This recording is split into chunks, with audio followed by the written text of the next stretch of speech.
The dust cloud rose behind the departing train like a funeral shroud, and Eleanor Jameson stood in the middle of the empty platform with her heart hammering against her ribs as she realized nobody was coming back for her. Golden, Colorado stretched out behind her in the late afternoon sun of May 1882, a sprawling collection of wooden buildings pressed against the foothills of the Rocky Mountains.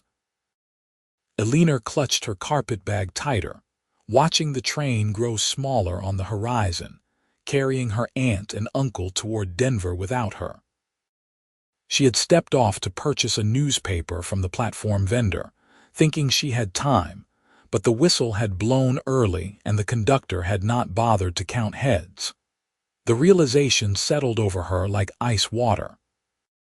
She was alone in a strange town with $17 in her reticule and no family for 300 miles. Her breath came shorter as panic began to claw at her throat. She was 22 years old and supposed to be on her way to a new life in California with her aunt and uncle after her parents' deaths from influenza that winter. Now she stood abandoned on a platform in a mining town where she knew absolutely no one. "Miss, you all right?" The platform attendant approached, his weathered face creased with concern. "You look like you have seen a ghost." "The train," Eleanor managed, her voice thin. "My family was on it. I stepped off and it left without me." The attendant grimaced. "That is the evening express to Denver. Next one does not come through until tomorrow afternoon. Your folks do not know you are missing." Eleanor shook her head, fighting the tears that threatened to spill over. "They were sleeping. They will not notice until they reach Denver tonight." "Well now, that is a situation," the attendant said, scratching his jaw. "You got anywhere to stay?" Before Eleanor could answer, the thunder of hoofbeats interrupted them. A rider came tearing up the main street toward the station, his horse lathered and breathing hard. The man swung down from the saddle with fluid grace, his spurs chiming as his boots hit the wooden platform. He was tall and lean, with sun-darkened skin and dark hair that curled slightly at his collar beneath a black Stetson. His eyes were the color of storm clouds, and they fixed on Eleanor with an intensity that made her breath catch for an entirely different reason. "That the Denver Express that just left?" he asked the attendant, his voice rough with exertion. "Sure was, Owen. You just missed it by 5 minutes." The cowboy cursed under his breath, then seemed to notice Eleanor's distressed state. His expression softened slightly. "You all right, miss? She got left behind," the attendant explained. "Family is on that train heading to Denver." Owen Xavier looked from Eleanor to the diminishing train and then back again. Something shifted in his expression, a kind of determination that Eleanor could not quite name. "How important is it that you catch up to them?" "Very," Eleanor said, her voice steadier now. "They are my only family. I have nowhere else to go." Owen studied her for a long moment, as if weighing something in his mind. Then he turned to his horse, checking the cinch. "That train makes a water stop at Morrison in about 45 minutes. If we ride hard and cut through the canyon trail, we can get there before it leaves." Eleanor stared at him. "You would do that, but you do not even know me." "No, but I know what it is to be alone," Owen said simply. He looked at her bag. "That all you got?" "Yes." "Then let's go. We are wasting time." He swung back into the saddle and held down his hand to her. "You ever ridden double?" Eleanor hesitated only a moment before reaching up. His hand was calloused and strong, and he pulled her up behind him with surprising ease. She settled awkwardly on the horse's rump, her skirts bunching around her legs in a most improper fashion. "Hold on tight," Owen said. "This is going to be rough." Eleanor barely had time to wrap her arms around his waist before he spurred the horse forward. They launched down the street at a gallop that stole her breath, the wind whipping her bonnet back until it hung by its ribbons. She pressed against Owen's back, feeling the flex of his muscles as he guided the horse with expert precision. They left the main street and plunged onto a narrow trail that climbed into the foothills. The canyon trail was everything Owen had promised and worse. It wound up steep slopes scattered with loose rock and scrub pine, with sheer drops on one side that made Eleanor's stomach clench. She closed her eyes against the dizzying heights and held on tighter, feeling Owen's steady heartbeat through his worn cotton shirt. "You doing all right back there?" Owen called over the thunder of hooves. "Yes," Eleanor managed, though it was only half true. Her muscles ached from gripping so hard, and her legs were going numb from the awkward position. But the alternative, being stranded alone in Golden, was far worse. They rode in silence for a while, the landscape rushing past in a blur of gold and green. Eleanor became increasingly aware of the man she clung to, the solid warmth of him, the smell of leather and sage and honest sweat. She did not even know him, yet here she was, trusting him with her life on this breakneck ride through the mountains. "Why are you doing this?" she asked when they slowed briefly to navigate a particularly treacherous stretch. Owen glanced back at her, and she saw something complicated in his eyes. "Came into town looking for work. Heard the Jameson ranch outside Denver was hiring hands. Figured I would catch the train, but my horse threw a shoe this morning. By the time I got him to the blacksmith, I missed it." He paused. "Guess we both had bad luck today." "Jameson?" Eleanor's heart skipped. "That is my name, Eleanor Jameson." Owen twisted in the saddle to look at her more fully, surprise clear on his face. "You are kin to Thomas Jameson. He was my father's brother. He died last year. My aunt inherited the ranch." "Small world," Owen said softly. Then he faced forward again. "Hold on, we got to make up time." They plunged down the far side of the canyon in a controlled slide that had Eleanor biting back a scream. The horse was sure-footed and brave, responding to Owen's every command with trust. When they finally burst out onto the flatter ground near Morrison, Eleanor could see the train in the distance, already at the water tower. "We are going to make it," Owen said, and Eleanor heard the relief in his voice. They galloped into Morrison just as the conductor was preparing to signal departure. Owen rode right up to the train, swinging down and then reaching up to help Eleanor. Her legs nearly buckled when her feet hit the ground, but Owen steadied her with a hand on her elbow. "Wait." Eleanor called out, hurrying toward the passenger car. "Please wait," the conductor frowned at her. "You got a ticket, miss." "I was already on this train. I got left behind in Golden." Eleanor fumbled for her ticket stub, her hands shaking. Recognition dawned on the conductor's face. "Oh, Lord." "I will fetch your family. They have been asking after you since we left Golden." He disappeared into the car. Eleanor turned to Owen, who stood a few paces back with his hands hanging loose at his sides, his expression unreadable. "Thank you," she said, and the words felt wholly inadequate for what he had done. "You saved me." "Just helped you catch a train," Owen said, but a small smile tugged at the corner of his mouth. "Eleanor." Her Aunt Martha appeared in the doorway of the train car, her face pale with worry. "Oh, thank God. We thought you had decided to stay in Golden. We were about to send a telegram back." "I just stepped off for a moment," Eleanor said, moving toward the train. She looked back at Owen. "This man, he rode after the train to bring me here." Martha's stern expression softened as she looked at Owen. "Then we are in your debt, sir." Owen touched his hat brim. "No debt, madam. Just glad I could help." The conductor was already signaling departure. Eleanor climbed the steps, but something made her pause and look back one more time. Owen stood there in the fading light, dust settling around him, and their eyes met across the distance. Something passed between them, a connection Eleanor could not name but felt down to her bones. "Wait," she said suddenly. "You said you were looking for work at the Jameson ranch." Owen nodded slowly. Eleanor looked at her aunt.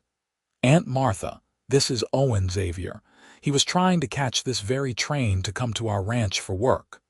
Martha studied Owen with the shrewd gaze of someone who had run a cattle ranch for a year. You have experience with horses, Mr. Xavier. 15 years, madam. Broke horses in Texas, worked cattle drives in New Mexico and Kansas. I am good with my hands and I do not mind hard work. Then you should come to the ranch when you can, Martha said. We are indeed looking for help. We are outside Denver, about 10 miles northwest. Anyone in town can give you directions to the Jameson place. I appreciate that, madam. Owen's eyes found Eleanor's again. I will be there. The train lurched into motion. Eleanor gripped the railing, keeping her eyes on Owen until the train rounded a bend and he disappeared from view. She touched her chest where her heart was beating too fast and wondered what had just happened to her. Inside the car, her Uncle Thomas Jr. looked up from his newspaper. That was quite an adventure. Yes, Eleanor said softly, settling into her seat. But as the train carried her toward Denver, she found her thoughts returning again and again to the cowboy who had ridden after a train for a stranger. 3 days later, Eleanor stood in the ranch house kitchen kneading bread dough when she heard horses in the yard. Her aunt looked out the window and raised her eyebrows. Well now, that cowboy from the train is here. Eleanor's heart jumped. She wiped her floury hands on her apron and tried to smooth her hair, suddenly aware of how plain she must look in her work dress. Should I go out? Let your uncle talk to him first, Martha said, but she was smiling. Though you might bring out some water in a bit. It is hot out there. Eleanor waited what felt like an appropriate amount of time before filling a pitcher with cool well water and carrying it outside with 2 glasses. Owen stood with her uncle near the corral, gesturing at a dappled mare that was giving them both suspicious looks. He had removed his hat and his dark hair gleamed in the sun.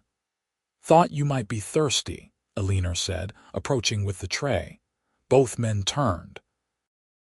Owen's face lit up when he saw her, a genuine smile that transformed his usually serious expression.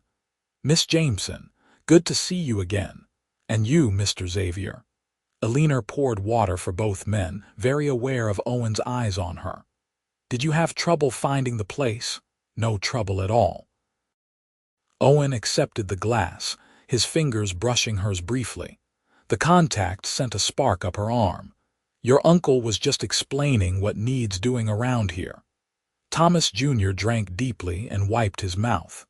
Owen here has agreed to start tomorrow. We have got a string of horses that need breaking, and the south pasture fence needs mending before we move the cattle up for summer grazing. Where will you stay? Eleanor asked Owen. Bunkhouse out back, Owen said. Your uncle says it is empty right now. It has not been used since the winter, Eleanor said. I should make sure it is habitable. You do not need to fuss over me, Owen said, but his eyes were warm. It is no trouble. Eleanor collected the empty glasses. I will bring out some clean linens after lunch. As she walked back to the house, she could feel Owen watching her.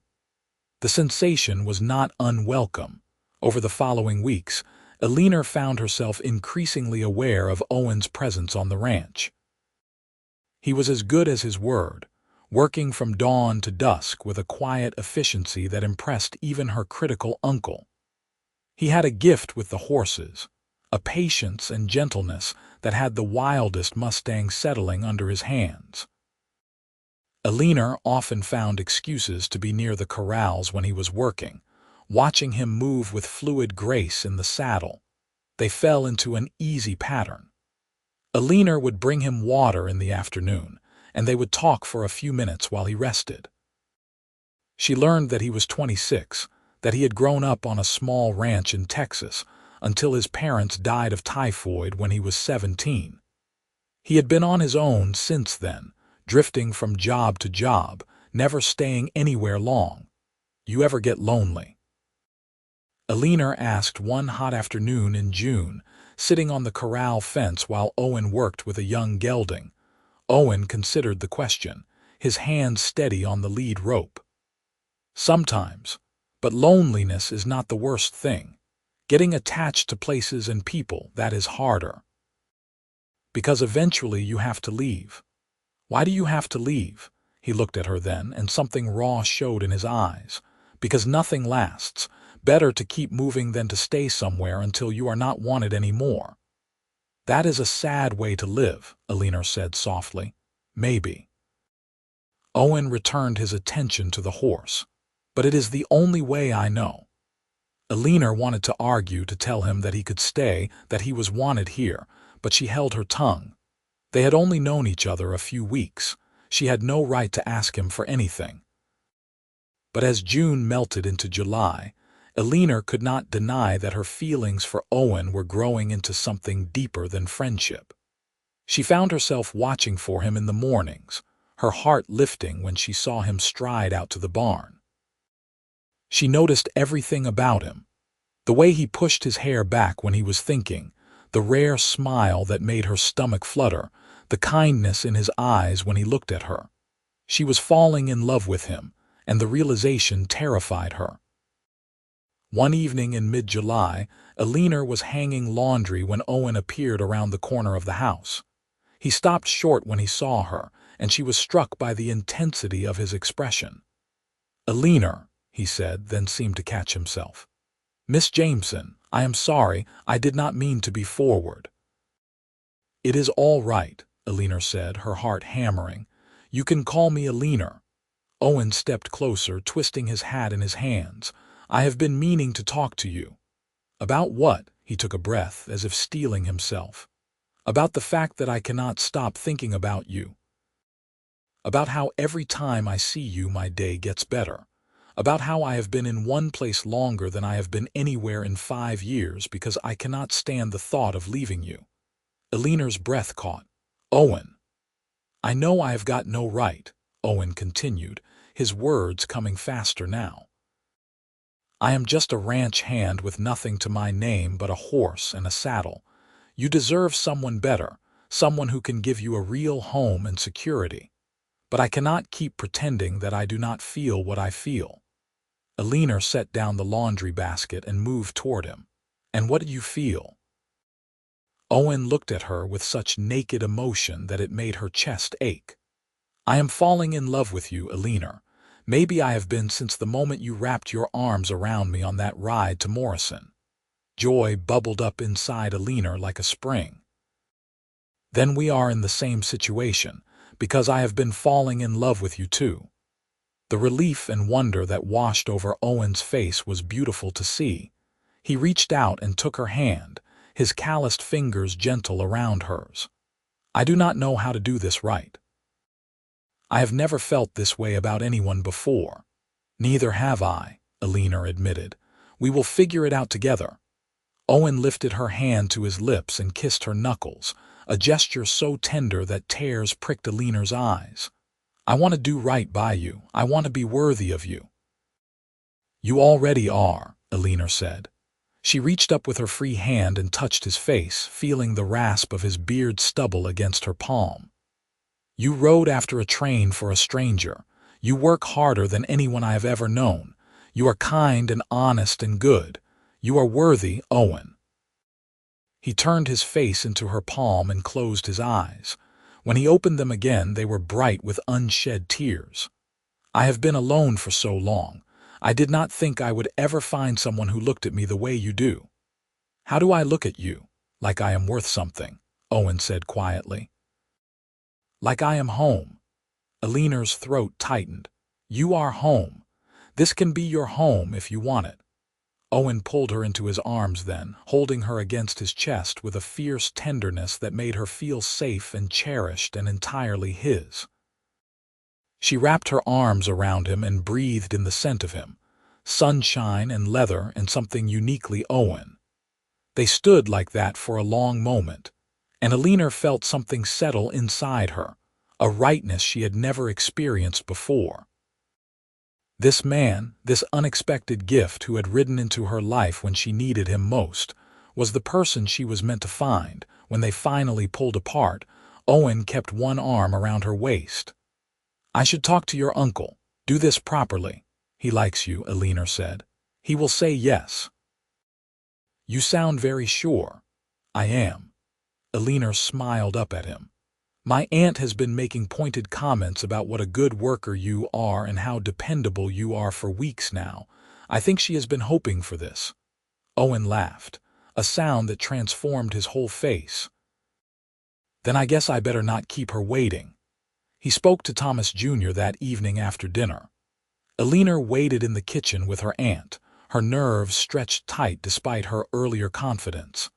But when Owen emerged from the study with her uncle, both men were smiling. "He said yes," Owen told her, and the joy in his voice made her own heart soar. Martha clapped her hands together. "Well, this calls for celebration. Thomas, fetch that bottle of brandy we have been saving." They toasted to the engagement, and Eleanor felt like she was floating. Owen kept his hand on hers throughout the evening, his thumb rubbing gentle circles on her palm, as if he needed to keep touching her to believe she was real. Later, when the others had gone to bed, Owen and Eleanor sat on the porch steps looking at the stars. The night was cool and clear, the Milky Way stretching overhead like a river of diamonds. "When should we get married?" Owen asked, his arm around her shoulders. "Soon," Eleanor said. "I do not want to wait long." "Neither do I." Owen pressed a kiss to her temple. "I have wasted enough of my life wandering. I want to start building something real with you." "What do you want our life to look like?" Owen was quiet for a moment, thinking. "I want to keep working with horses, maybe eventually buy some land of our own, build a small ranch. I want a home filled with love and laughter. I want to give you everything you deserve." "I just want you," Eleanor said simply. "Everything else is just details." Owen turned to look at her, his eyes searching hers in the starlight. "How did I get so lucky?" "We both got lucky," Eleanor said. "The train left without me and you rode after it. Everything good in my life started with that moment." "Mine too," Owen said. He cupped her face in his hands and kissed her, soft and sweet and full of promise.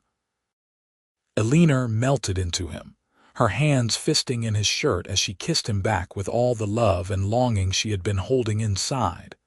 When they finally broke apart, both breathing hard, Owen rested his forehead against hers. "I am going to spend the rest of my life making sure you never regret choosing me." "I could never regret it," Eleanor whispered. "You are the best thing that ever happened to me." They married in early August in a simple ceremony at the small church in Golden. Eleanor wore her mother's wedding dress, altered to fit her, and carried wildflowers that Owen had picked for her that morning. He stood at the altar in his best clothes, his hair freshly cut and his face clean shaven, and when he saw her walking down the aisle, his eyes filled with tears. "I love you," he mouthed as she took her place beside him. "I love you too," she mouthed back. The ceremony was brief but heartfelt. When the minister pronounced them husband and wife, Owen kissed her with such tender reverence that several people in the small congregation wiped their eyes. They spent their wedding night in a hotel in Denver, and Eleanor discovered that the passion between them was as intense as the love. Owen was gentle and patient with her, his hands worshiping every inch of her as if she were something precious and holy. When they finally came together, Eleanor felt complete in a way she had never imagined possible. Afterward, lying in Owen's arms with her head on his chest, Eleanor traced lazy patterns on his skin. "Do you ever think about that day at the train station?" she asked. "What would have happened if you had not been there?" Owen's arm tightened around her. "I try not to. The thought of you being alone and frightened, it makes me crazy. But I was not alone. You found me." Eleanor propped herself up to look at him. "Or maybe I found you." "Either way, we found each other." Owen reached up and tucked a strand of hair behind her ear, his touch infinitely gentle. I used to think I was not meant to have this. A home, a family, someone to love. I thought I was supposed to just keep drifting forever. And now I know I was just drifting until I found you, Owen said. You are my home, Eleanor. Wherever you are, that is where I belong. Eleanor kissed him, pouring all her love into the gesture. Then you are home, Owen Xavier. You are finally home. They returned to the ranch the next day to begin their married life. Thomas Jr. had offered them the small cabin on the eastern edge of the property, and they spent the next few weeks making it their own. Eleanor hung curtains and arranged their few possessions while Owen repaired the roof and built new furniture. It was not much, but it was theirs, and that made it perfect. The months that followed were the happiest of Eleanor's life. She and Owen fell into an easy rhythm, working together on the ranch during the day and spending their evenings wrapped in each other's arms. Owen continued to work with the horses, and his reputation grew. Soon people from all over the territory were bringing their difficult horses to the Jameson ranch for Owen to work with.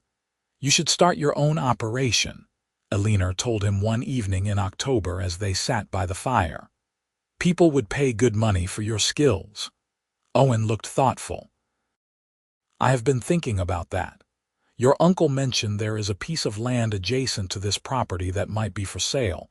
If we could buy it, we could start small. Maybe breed and train horses. We could do that, Eleanor said, excitement building. We have been saving money. Maybe by spring we would have enough for a down payment.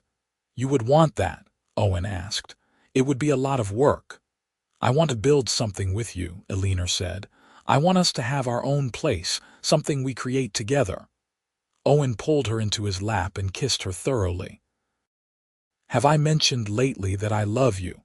Not in the last hour, Eleanor teased. Then I am slipping. I love you, Eleanor Xavier. I love you more than I thought it was possible to love anyone.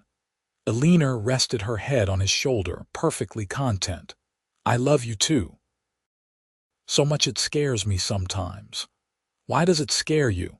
Because I never knew I could be this happy, Eleanor admitted, and I am afraid of losing it. Owen held her tighter. You are not going to lose me. I am not going anywhere, I promise you that. It was a promise he kept. Through that winter and into the next spring, Owen proved himself time and again to be steady, reliable, and deeply devoted. When Eleanor discovered she was pregnant in March, Owen's joy was boundless. He built a cradle with his own hands, carving it with intricate designs of horses and mountains. He read to her belly every night, his voice soft and full of wonder. Do you think it is a boy or a girl? He would ask, his hand spread across her swelling stomach. Does it matter? Eleanor would reply. Not even a little bit, Owen would say. I am going to love this baby no matter what. In June of 1883, Eleanor gave birth to a healthy baby boy they named Oliver. Owen held his son for the first time with tears streaming down his face, his hands trembling as he cradled the tiny bundle. He is perfect, Owen whispered. Eleanor, he is absolutely perfect. He has your eyes, Eleanor said, exhausted but happy. Owen looked up at her with an expression of such overwhelming love and gratitude that it took her breath away. Thank you, he said. Thank you for giving me this, a family, a home, a reason to wake up every morning. Thank you for choosing me. You saved me first, Eleanor reminded him. You rode after a train for a stranger. Best decision I ever made, Owen said. He brought Oliver to the bed and settled beside Eleanor, the three of them together. Look at what it brought me, everything I never knew I needed. They purchased the adjacent land that fall, borrowing money from her uncle with a promise to pay it back over 5 years. Owen worked himself nearly to exhaustion building their house and barn, refusing to cut corners or do anything halfway.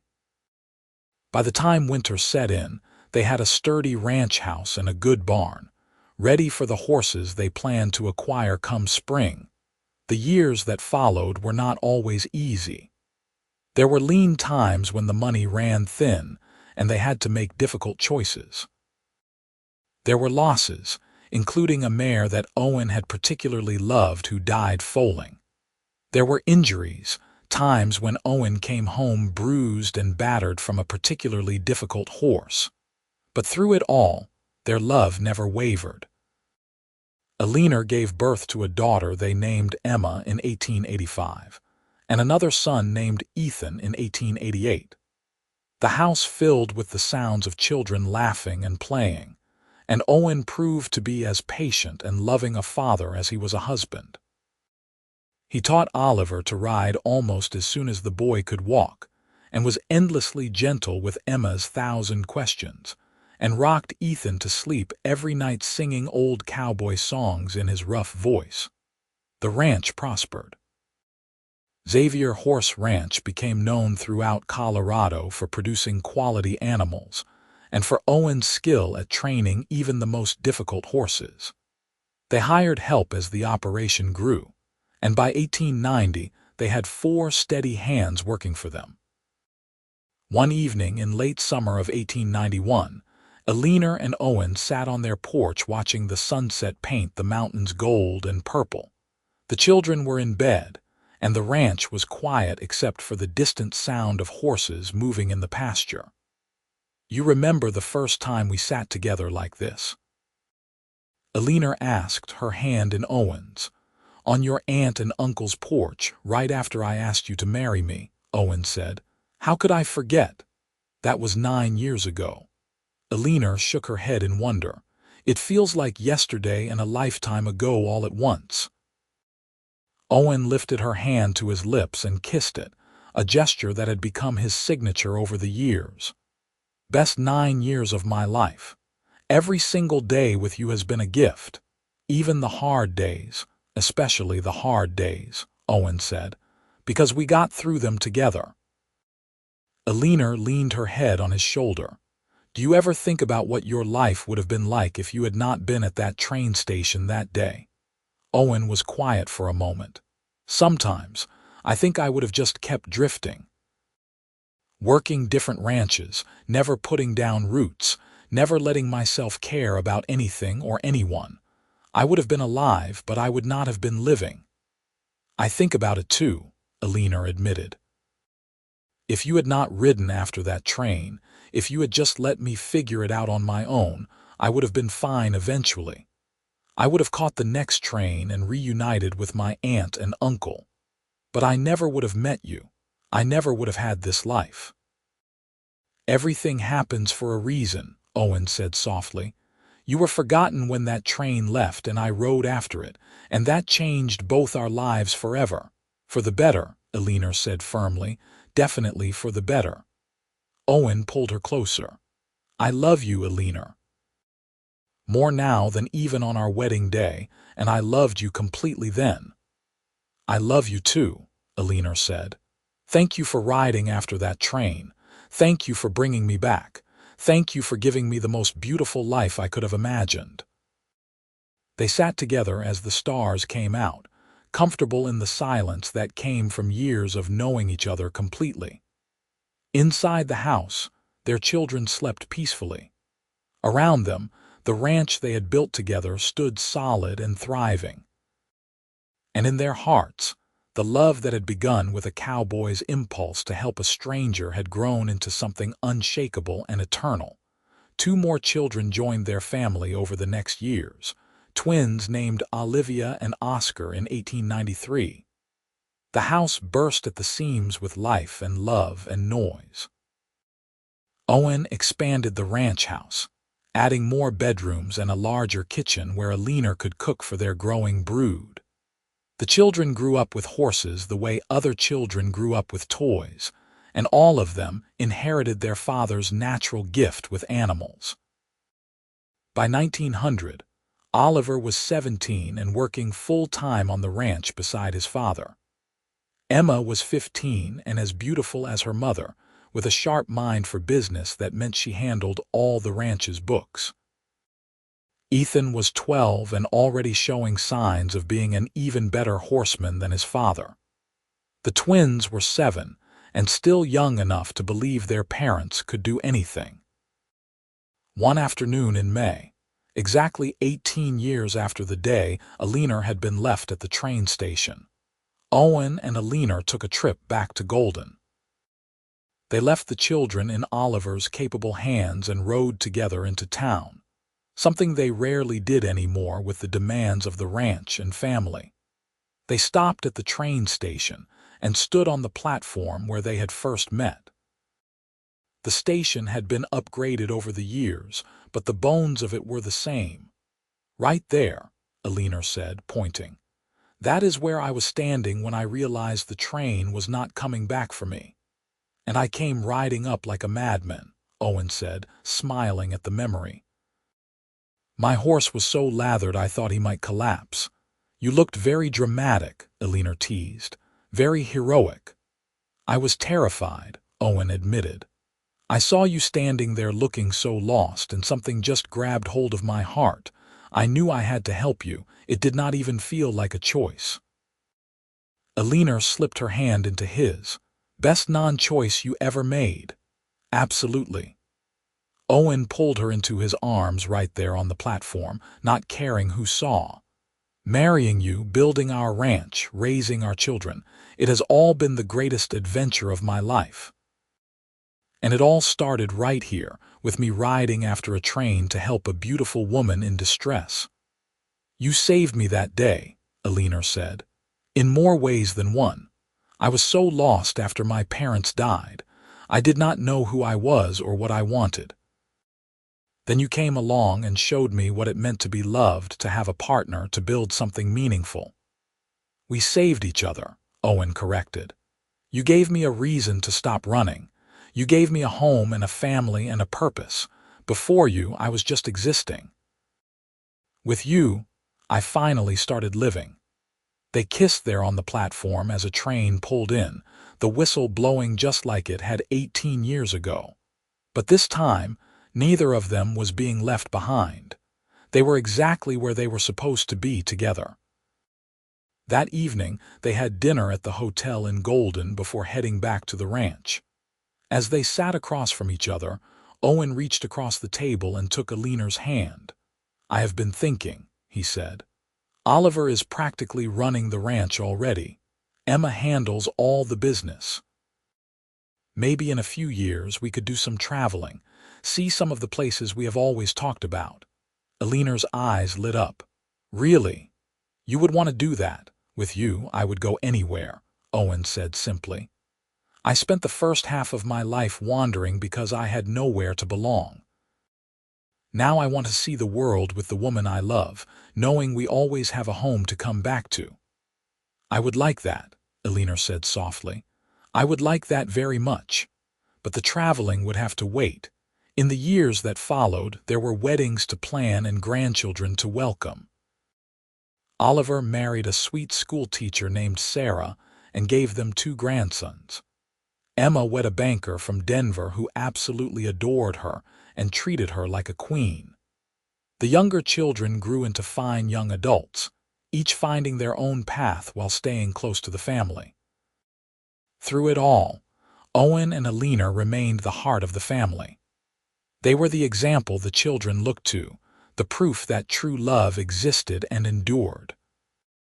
Their marriage was not perfect. They had arguments and disagreements like any couple. But the foundation of respect and devotion never cracked.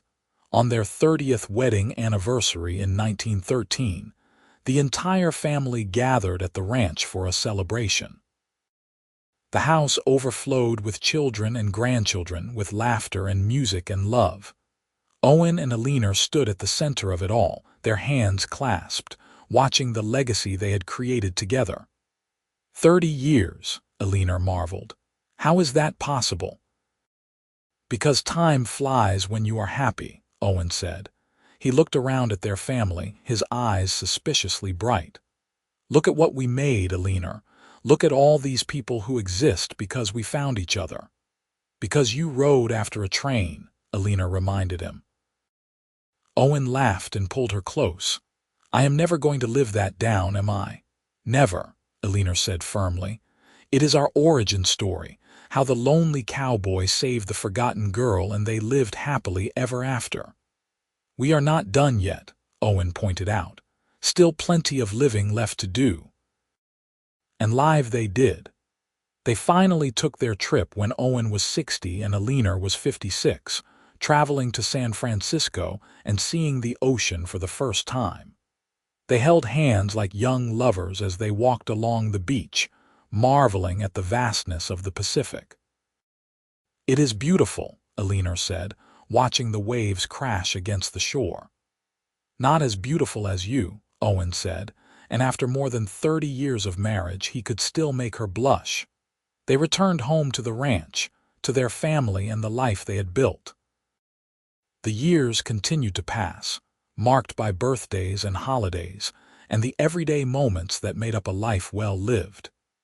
They grew old together, their hair turning silver, their bodies slowing down, but their love never diminishing. Owen was 73 when his heart finally began to fail.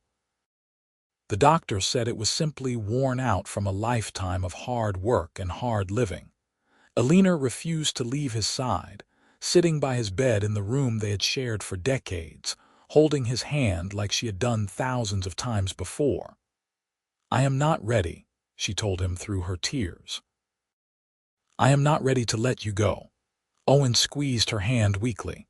I do not want to go, but Eleanor, what a life we have had. What an absolutely beautiful life. The best life, Eleanor agreed, her voice breaking. No regrets, Owen said. Not a single one.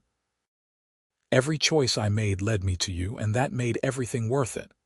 I love you, Eleanor said. I have loved you since that ride to Morrison when I held on to you and felt like I was finally safe. I will love you until my last breath and beyond. I love you too, Owen whispered. Thank you for being my home. Thank you for giving me a reason to stay. Thank you for 31 years of happiness I never thought I deserved. You deserved it all, Eleanor said fiercely. You deserved every moment of joy and love. You were the best man I ever knew. Owen smiled at her, that same smile that had captured her heart all those years ago. You made me better. You made me everything good I ever became. He died peacefully that night with Eleanor beside him, surrounded by their children and grandchildren. Eleanor held his hand until the end, and even after he was gone, she kept holding it, not ready to break that final connection.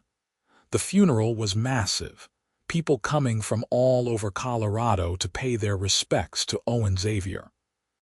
He had touched so many lives over the decades, not just through his work with horses, but through his quiet kindness and steady reliability.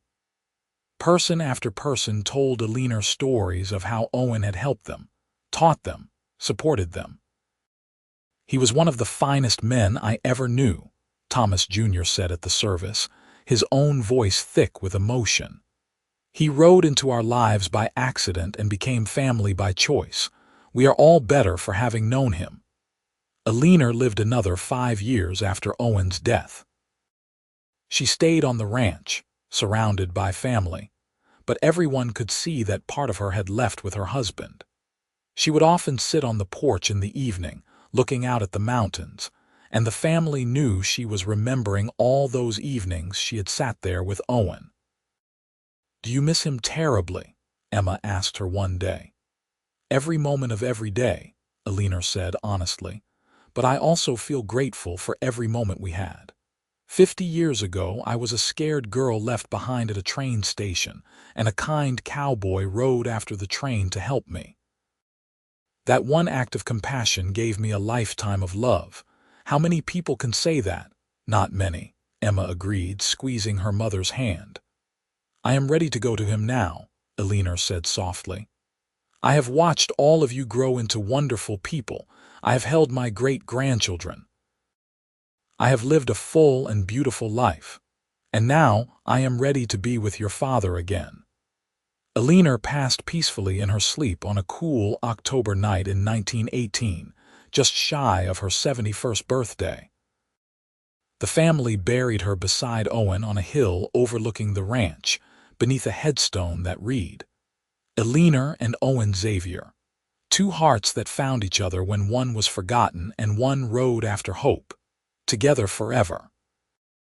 The Xavier Ranch continued to thrive for generations, run by their children and grandchildren and great-grandchildren.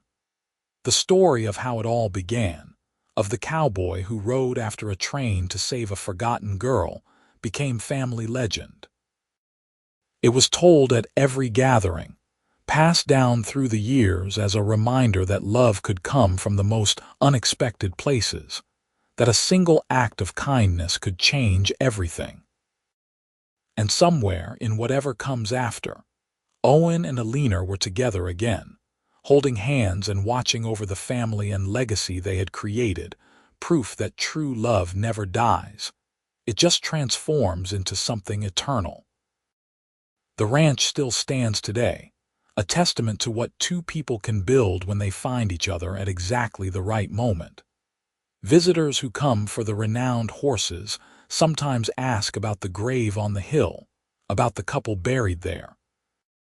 The Xavier descendants always smile and tell the story about how their great-great-grandparents met, about the train that left without her and the cowboy who rode after it. "It sounds like a fairy tale," visitors often say.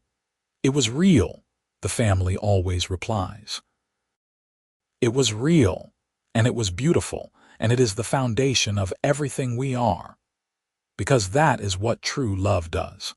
It creates ripples that extend far beyond the original two people, touching lives and shaping futures in ways that can never be fully measured. Owen Xavier rode after a train on a spring day in 1882 and changed not just his own life and Eleanor's, but the lives of everyone who came after them. That is the power of choosing love, of choosing to help a stranger, of choosing to stay when everything in you says to keep running. Owen and Eleanor chose each other, again and again, through 31 years of marriage and every day thereafter in memory and legacy. Their love story was not grand or dramatic in the way of novels and songs. It was built on small moments, daily choices, steady devotion, and unwavering commitment. It was the story of two lost souls who found each other and built a home, not just in walls and wood, but in each other's hearts. It was the story of a cowboy who learned that staying was braver than running, and a woman who learned that being forgotten by a train was the first step toward being found by the love of her life. And in the end, that is all any of us can hope for, to find someone who sees us when we feel invisible, who rides after us when we are left behind, who chooses us every single day. Eleanor and Owen found that in each other, and their love echoed through generations, a testament to the fact that real love, true love, the kind of love that transforms lives and builds legacies, is always worth fighting for. Their story began with a departure and a desperate ride through the mountains. It continued through years of joy and challenge, of building dreams and raising family, of growing old together with grace and gratitude. And it never really ended, because love like theirs does not end. It just becomes part of the fabric of the world, woven into the land they loved and the people they created and the legacy they left behind. The train left without her. The cowboy rode after it, and from that single moment of compassion and courage, an entire world was born. That is the story of Owen and Eleanor Xavier, and it is a story worth remembering, worth telling, worth believing in.